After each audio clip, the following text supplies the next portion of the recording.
Hello everyone and welcome back to yet another video, and today I will show you that how to make precise outlines in Adobe Illustrator. So I have text here for example, and let's suppose I want to add a beautiful outline around the text.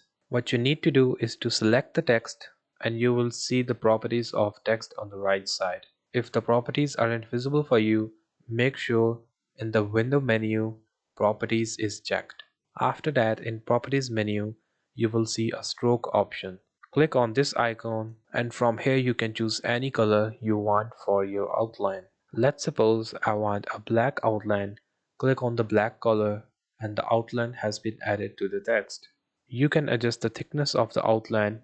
Click this drop down menu, and the greater the number you select, the more thick the outline will be. Let's select 6 and you can see the thickness of 6 has been added to the outline. You can also change color of the outline by double clicking on the stroke and choosing any color of your choice and then hit OK. So this is how you can add outline around the text or any shape you want. I hope this video was useful for you. Thank you so much for watching. See you in the next one.